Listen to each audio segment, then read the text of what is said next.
Bismillahirrahmanirrahim. Assalamualaikum warahmatullahi wabarakatuh. Om Swastiastu, Namo Buddhaya, salam kebajikan dan salam sejahtera untuk kita semua.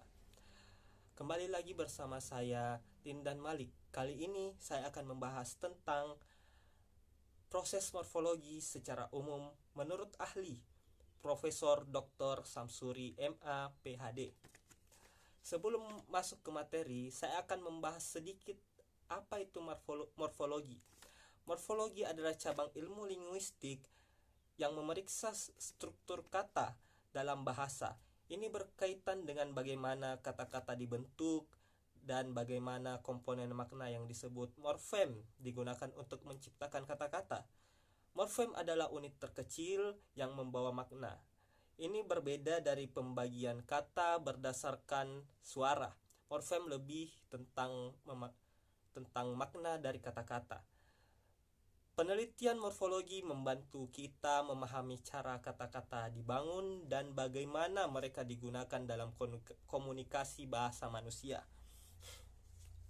Dalam studi morfologi, para ahli bahasa yang disebut morfolog menyelidiki dan mengidentifikasi morfem yang membentuk kata-kata baru. Morfem tidak dapat dibagi menjadi unit-unit makna yang lebih kecil, dan setiap morfem harus memberi kontribusi tertentu dalam memberi arti pada kata tersebut.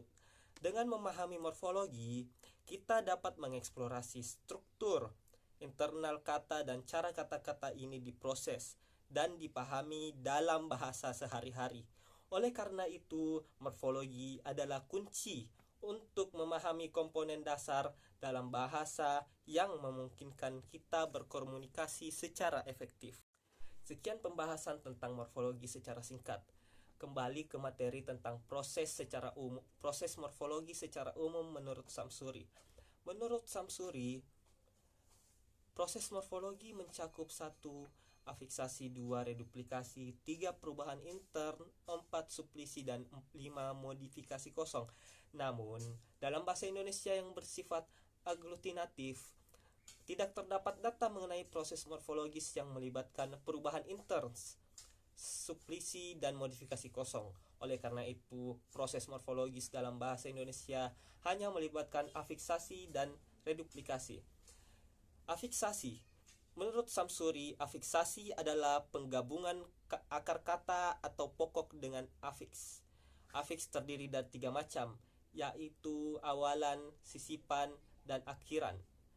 Awalan atau prefiks selalu berada di depan bentuk dasar, sisipan biasa berada di dalam kata, dan akhiran terletak di akhir kata. Dalam bahasa Indonesia, afiks membantu dalam menentukan kategori kata dan diatesis aktif atau pasif, tetapi tidak mempengaruhi penentuan bentuk tunggal atau jamak serta waktu kini atau lampau seperti dalam bahasa Inggris. Proses prefiks awalan. Prefiks ber memiliki beberapa variasi. Ini berubah menjadi be bisa ketika a yang kata yang ditempelinya diawali dengan huruf i dan diawali huruf r, dan b suku kata pertama diakhiri dengan r yang depannya konsonan. Contohnya bertambah renang menjadi berenang, bertambah ternak menjadi beternak, bertambah kerja menjadi bekerja. Ini adalah penggunaan variasi be yang terjadi berdasarkan aturan tertentu. 2. Prefiks men. Prefiks men memiliki beberapa variasi, yaitu men, mem, men, meng, dan menge, dan me. Prefiks men berubah menjadi mem ketika digunakan dengan kata yang diawali oleh huruf B, F, P, dan V. Contohnya, men tambah baca menjadi membaca, dan men tambah pukul menjadi memukul. Lalu prefiks men berubah menjadi men jika digunakan dengan kata yang diawali oleh huruf D, T, J, dan C. Contohnya, mendata, men tambah data menjadi mendata, men tambah tulis menjadi menulis, men tambah jadi menjadi menjadi. Jadi Lalu tambah cuci menjadi mencuci. Prefiks berubah menjadi men jika digunakan dengan kata yang diawali oleh huruf S, contohnya sapu.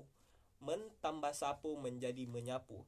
Lalu prefiks men berubah menjadi meng jika digunakan dengan kata yang diawali oleh huruf K dan G. Contohnya men tambah kupas menjadi mengupas, men tambah goreng menjadi menggoreng. Lalu prefiks men berubah menjadi menge jika digunakan dengan kata yang terdiri dari satu suku kata.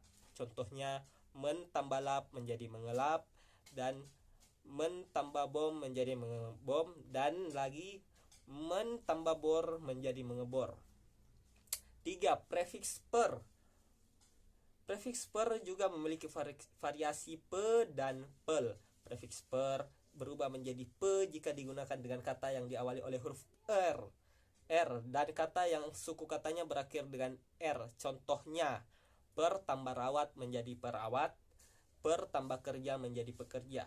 Prefiks per berubah menjadi pel jika digunakan dengan kata ajar. Contohnya per tambah ajar menjadi pelajar. Lalu prefiks 4. Prefiks pen. Prefiks pen memiliki beberapa variasi yang sejajar dengan variasi prefiks men. Variasi pen mencakup pem, pen, peng, peng, pe, dan penge. Pen berubah menjadi pen jika digunakan dengan kata yang diawali oleh huruf T, D, C, dan J. Misalnya penuduh, pendorong, pencuci, dan penjudi. Lalu pen berubah menjadi pem jika digunakan dengan kata yang diawali oleh huruf B dan P. Misalnya pembaca dan pemukul. Pen berubah menjadi pen jika digunakan dengan kata yang diawali oleh huruf S. Misalnya penyaji. Pen berubah menjadi peng jika digunakan dengan kata yang diawali oleh huruf G dan K. Misalnya penggaris dan pengupas. Pen berubah menjadi penge jika digunakan dengan kata yang terdiri dari satu suku kata. Misalnya pengebom, pengepel, dan pengecor. Pen berubah menjadi pe jika digunakan dengan kata yang diawali oleh huruf M, L, dan R. Misalnya pemarah, pelupa, dan perasa. 5. Prefiks ter. Prefiks ter memiliki beberapa variasi, yaitu ter. Contohnya terbaca, ternilai, tertinggi, dan terlanjur. Lalu tadi kita membahas tentang prefiks. Sekarang kita membahas tentang infiks. Infiks adalah tipe afiks yang penggunaannya kurang produktif dalam produksi kata. Dalam bahasa Indonesia, infiks dalam bahasa Indonesia terdiri 3 macam, yaitu L contohnya geletar, R contohnya gerigi, seruling, dan M contohnya gemuruh dan gemetar.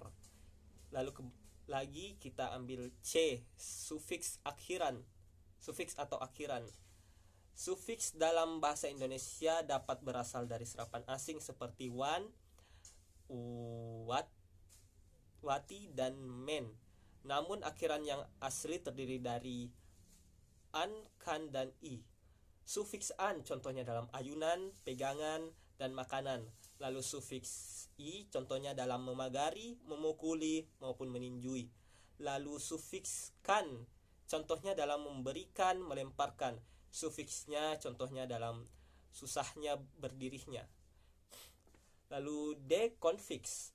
Konfiks adalah gabungan afiks yang terdiri dari prefiks awalan dan sufiks akhiran yang menjadi satu. Afiks yang tidak terpisah-pisah, mereka muncul secara serempak pada morfem dasar dan bersama-sama membentuk satu makna gramatikal pada kata bentukan itu. Beberapa contoh konfiks dalam bahasa Indonesia meliputi konfiks per an, contohnya perbaikan dan perkembangan. Lalu konfiks pen an, contohnya penjagaan dan pencurian. Lalu konfiks ke an, contohnya kedutaan dan kesatuan. Konfiks ber an, contohnya berciuman.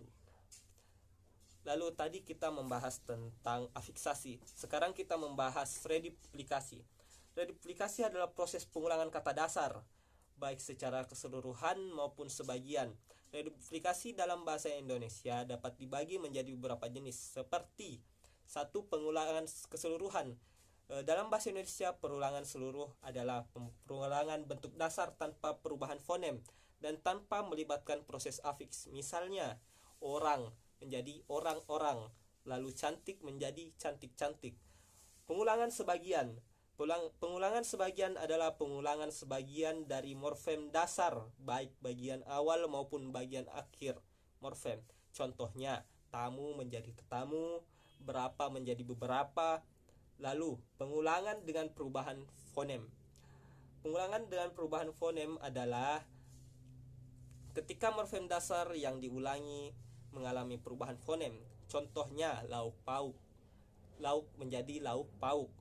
Lalu gerak menjadi gerak gerik.